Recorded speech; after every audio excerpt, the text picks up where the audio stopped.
दिल्ली विधानसभा के चुनाव 2025 5 फरवरी को वोट डाले गए थे। उसके बाद आज 8 तारीख में चुनावी रिजल्ट आया। आम आदमी पार्टी से कई मुस्लिम कैंडिडेट जो हैं इस बार चुनावी मैदान में थे, लेकिन जीत का सेहरा सिर्फ और सिर्फ 4 मुस्लिम कैंडिडेट के सर सजा है और दिल्ली की जो गद्दी पर विराजमान है वो भारतीय जनता पार्टी है। लेकिन अगर ओवरऑल बात की जाए तो मैं आप तमाम लोगों को बता दूं, अभी तक सीएम का चेहरा जो है वो डिसाइड नहीं हुआ है।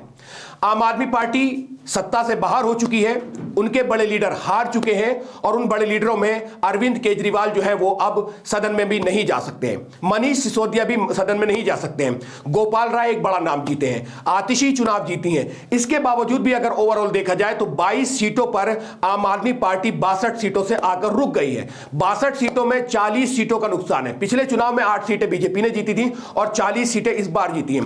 बहुत सारे सवाल होंगे, बहुत सारी बातें होंगी। शाम तक क्या कुछ होगा पूरे चुनाव को लेकर ये आप सोशल मीडिया के माध्यम से देख लेंगे।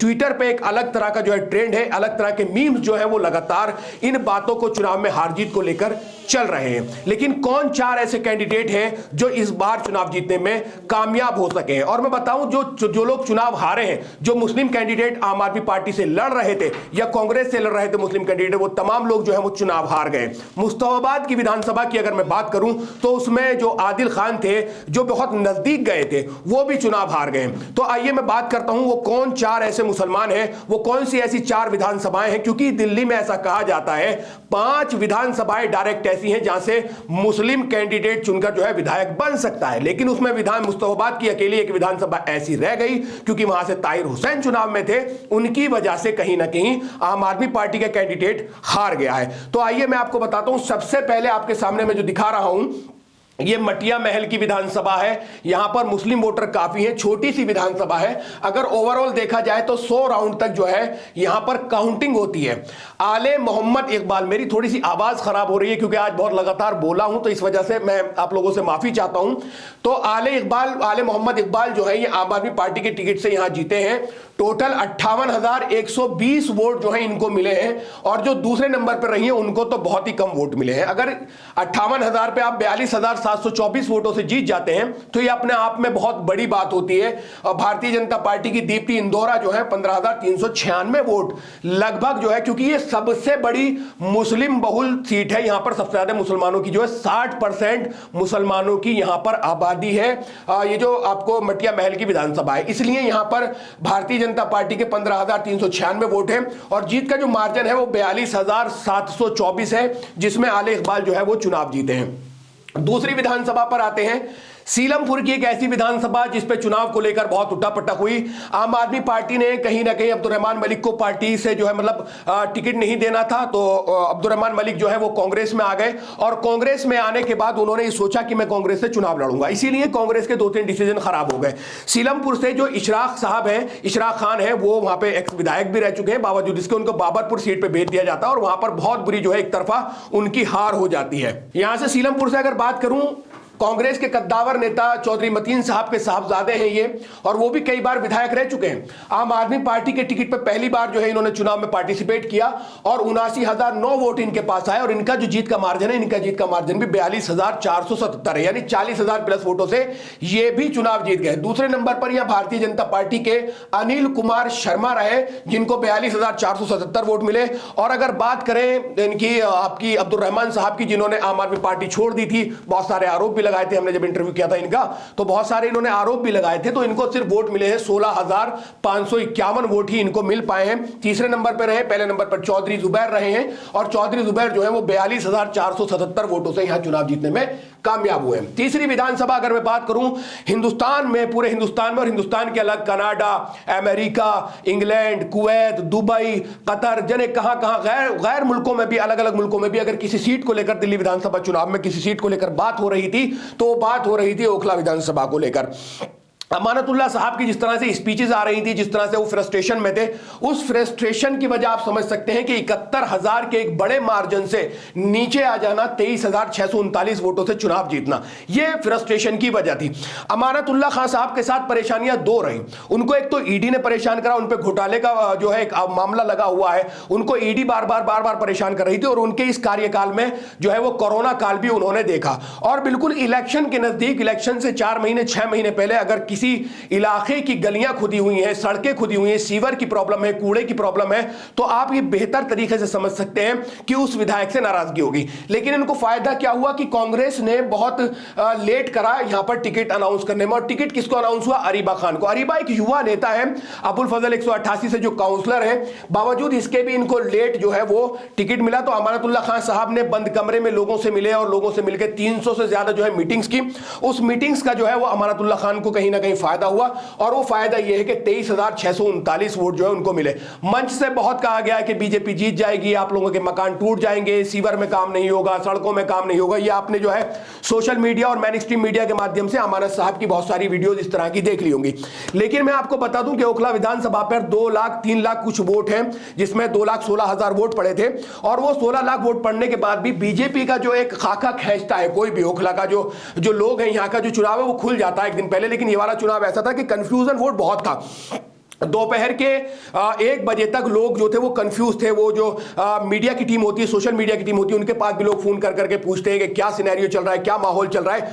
तो वो 1 बजे के बाद ओखला विधानसभा पर जो है लोग जो है वो पतंग को छोड़कर झाड़ू की तरफ इस वजह से चले गए थे। और अगर वो नहीं जाते तो ये मार्जिन ज्यादा बड़ा नहीं है। 23,639 का जो मार्जिन है, ये इतना बड़ा मार्जिन नहीं है कि सर इसमें जो है कुछ उथल पटल होती। अगर ये जो वोट है 12,039, अगर यही वोट जो है 24-25 हजार हो जाते तो ये मार्जिन कितना कम हो जाता, ये आप बहुत अच्छी तरीके से समझ सकते हैं। और ये जो शफाउर रहमान साहब पे 39,558 वोट आए हैं, अगर ये वोट 50,000 हो जाते तो मनीष जी के जो है वो सर पर सेहरा सज सकता था, बीजेपी की सीट निकल सकती थी। तो आने वाले चुनाव में भी ओखला विधानसभा के जितने भी वोटर हैं, उन तमाम लोगों को इस वाली पिक्चर से क्लियर हो जाता है कि उनको किस तरह से वोट करना है और किसको वोट करना है। अगर 3 लोग 20-20 और एक पर्सन पे अगर 50,000 वोट आते हैं, दूसरे वाले पे 30,000 वोट आते हैं मुस्लिम वोटर पे, तो वो कहीं ना कहीं चुनाव हार सकता है, क्योंकि 1.5 लाख वोट पड़ जाना मुसलमानों का ये कहीं ना कहीं जीत की नींव जो है वो तय कर देता है। और उन 1.5 लाख वोटों में 50,000 में ये दोनों चले गए, और उनके बाद 1 लाख के लमसम जो है 88,000 कुछ कम 11,000 वोट जो है वो अमानतुल्लाह साहब को मिल गए। और ओखला विधानसभा में एक बार फिर हैट्रिक जो है वो अमानतुल्लाह खान ने मारी है। लेकिन अमानतुल्लाह खान मंच पे खड़े होकर एक बात और कहते थे, वो कहते थे कि मेरे अलावा, अगर उनको कॉन्फिडेंस था कि आम आदमी पार्टी की सरकार जो है वो रिपीट हो रही है, तीसरी चौथी बार जो है वो आम आदमी पार्टी जीत जाएगी और उन्हीं के जो है वो सीएम बनेंगे और काम कराना उनके लिए आसान होगा। यहां पर एक सवाल अमानतुल्लाह खान से एक बार फिर उठेगा कि अगर दूसरे विधायक को आप ऐसे सोच सकते हो कि उनकी अगर आम आदमी पार्टी गवर्नमेंट हो, अरीबा जीत जाए, शिफाउर रहमान जीत जाते, तो ये काम नहीं करा पाते। ऐसी बात जो है वो अमानतुल्लाह खान साहब खुद कह रहे थे। और जीतने के बाद जो बाहर आए एएनआई पे उनका जब इंटरव्यू हुआ तो वो उदासी साफ देखी जा सकती है। तो कहीं ना कहीं उनको दुख था अरविंद केजरीवाल जी के हारने का, उनको दुख था उनकी जो मैन लीडरशिप है उसके हारने का, मनीष सिसोदिया जी के हारने का। तो ये तमाम चीजें उनके चेहरे से साफ नजर आ रही थी। उनको अपनी खुशी का इतना मतलब वो नहीं हो रहा था कि मैं जीत गया हूं, तीसरी बार जीत गया हूं। लेकिन परेशानी का सबब यह है कि अमानतुल्लाह जो जीते हैं, क्योंकि जो बात उन्होंने दूसरों के लिए की थी अब वो बात उन पर लागू होती है। बीजेपी के 5 साल के कार्यकाल में ईडी उनके पीछे है, उनके ऊपर कई आरोप हैं, और बीजेपी तो वैसे भी जिस तरह की एक लीडरशिप हो मुस्लिम लीडरशिप के पीछे है। अब वो देखना होगा कि अमानतुल्लाह साहब के लिए कितनी जो परेशानियां बढ़ने वाली हैं और कितनी परेशानियां जो है वो घटने वाली हैं। तो अमानतुल्लाह खान कैसे काम कराएंगे, ये अपने आप में एक बड़ा सवाल रहेगा। वो किस तरह से, किस लिंक से जो है ओखला के जो 5 साल है ओखला को कैसे लेके जाएंगे, क्योंकि आने वाले वक्त में 5 साल बाद फिर वो लोगों के पास जो वोट मांगने जाएंगे, फिर कैसे वोट मांगेंगे, क्योंकि आप तो ये बात समझ गए, पूरी आवाम समझ गई है कि बीजेपी का डर हर इलेक्शन में नहीं दिखाया जा सकता है। और ओखला विधानसभा की जो आवाम है वो बहुत अच्छी तरीके से जानती है, वो किसी को भी एक तरफा वोट करके आसानी से जिता सकती है। ये चीज जो, ये पिक्चर जो है वो बिल्कुल क्लियर हो चुकी है। तो आने वाले वक्त में बीजेपी के 5 साल में अमानतुल्लाह खान साहब किस तरह से काम करेंगे, किस तरह से विकास करेंगे, जो सड़कें रह गई हैं, जो यहाँ की समस्याएं, एक सरिता बिहार में जो हॉस्पिटल है वो कैसे चालू होगा, 200-300 बेड का जो एक हॉस्पिटल है, या यहाँ पर अच्छे स्कूल की जो कमी है वो कैसे होगी, वो तमाम चीजें जो है अमानतुल्लाह खान साहब ने ये वादा किया था कि जो कुछ काम रहेंगे वो 6 महीने में मुकम्मल करा देंगे। अब उनके लिए बीजेपी से कितना आसान होने वाला है। अब यहाँ पर दूसरी सबसे चर्चित सीट, 3 मैंने मुसलमान आपको दिखा दिए, मटिया महल से आपको दिखा दिया, सीलमपुर से आपको दिखा दिया, ओखला विधानसभा से आपको दिखा दिया। अब लास्ट बचते हैं ताहिर हुसैन वाली, ये बचती है आपकी। अब मैं आपको चौथी विधानसभा पे लेके चलता हूं। चौथी विधानसभा पे जो मुसलमान जीते हैं, इमरान हुसैन जीते हैं। यहां से इन्होंने भी तीसरी बार जो है जीत का वर्चस्व लहराया है। यहां पर मैं देखूं तो ये 29,823 वोटों से जीते। इससे पिछला चुनाव शायद ज्यादा वोटों से जीते थे, तब कांग्रेस को बहुत कम वोट मिले थे। लेकिन इनके अलावा अगर भारतीय जनता पार्टी की बात करूं तो 27,181 वोट जो है इन्होंने यहां पर मिले हैं, इनको मिले भारतीय जनता पार्टी को। इमरान हुसैन से भी कहीं ना कहीं वहां की आवाम जो है, मैं जब एक ग्राउंड रिपोर्ट करने गया था, मैंने लोगों से रिएक्शन करने की कोशिश की थी, तो तो इमरान हुसैन से भी वहां पर लोग नाराज थे, तो उनका भी जो जीत का मार्जिन है वो थोड़ा सा कम हुआ है। तो ये अब ये बल्ली मारान विधानसभा है, बल्ली मारान की विधानसभा पर एक छोटी सी विधानसभा है और ये मंत्री भी रह चुके हैं। और बल्ली मारान में जो जीतता है ना, चाहे फिर वो हारून यूसुफ, आप मेरे लेफ्ट में देख रहे होंगे, हारून यूसुफ जो जीते थे कांग्रेस से, तो कई ये मंत्री बने हैं, तो यहां पर जो जीतता है उसका मंत्री बनना तय होता है। लेकिन अब सरकार ही जब आम आदमी पार्टी की नहीं रही है तो मंत्री कहां से बनेंगे, कैसे बनेंगे। भाजपा ने एक प्रचंड बहुमत के साथ जो है दिल्ली में शानदार जीत दर्ज की है, 48 सीटों पर जो है भाजपा जीती है और बहुत बुरी हार जो है वो आम आदमी पार्टी की हुई है। अब आने वाले 5 साल में कैसे अपोज करेंगे, कैसे अपोजिट में बैठकर जो है वो भाजपा की जो रणनीति है, भाजपा की जो स्ट्रेटेजी है, कैसे उसको वो फेस करेंगे, ये आम आदमी पार्टी के लिए सबसे बड़ा सवाल है। आने वाले 5 साल के बाद जिस तरह भाजपा काम करेगी, कितना लंबा जो है, क्योंकि 10-11 साल आप देखें तो आम आदमी पार्टी राज करके चलेगी, दिल्ली पे 15 साल कांग्रेस राज करके चलेगी। अब भाजपा कितना लंबा राज करेगी, ये भाजपा की जो आला कमान है ये उसके हाथ में। सेंटर में सरकार भाजपा की है, दिल्ली में सरकार भाजपा की हो गई है। अब दिल्ली विकास के कौन से स्तर पर दौड़ेगी, कौन सा स्तर पर जो है यहां पर विकास होगा, या किस तरह का जो डेवलपमेंट है यहां देखने को मिलेगा। और मैं चाहता हूं कि मोदी जी जिस तरह के नेता हैं, अमित शाह जिस तरह के नेता हैं, नितिन गडकरी जिस तरह के नेता हैं, और बीजेपी में नेताओं की कोई कमी नहीं है। अब यहां पर देखना यह रहेगा कि सीएम का फेस कौन है, कौन दिल्ली में 4 चांद जो है वो लगाने का काम करेगा, दिल्ली को विकास की राह पर अब कौन ले जाने का काम करेगा, ये अपने आप में बड़ा सवाल है। और अगर वो काम करेंगे तो यहां की आवाम हो सकता है कि उनको बार बार चुनने का काम करे। जैसा कि उनके आला नेताओं ने ये बात कही, जेपी नड्डा जी ने जो की, जब उनका मैनिफेस्टो आया तो उन्होंने कहा कि जो प्रदेश में जो योजनाएं चल रही हैं, बस में किराया फ्री है तो वो भी चलता रहेगा, 200 यूनिट बिजली फ्री है तो वो भी चलती रहेगी, 2100 की स्कीम तो हर जगह लागू है कि 2100 की स्कीम महिलाओं को मिलने वाली थी, लेकिन उन्होंने 2500 का वादा कर दिया था। तो बहुत सारी चीजें ऐसी थी, बहुत सारी स्कीमें ऐसी थी, सिलेंडर को लेकर थी, जो सिलेंडर आता है 500 रुपए सिलेंडर, वो तमाम चीजें जो तमाम स्कीमें जो है भाजपा ने भी निकाली थी।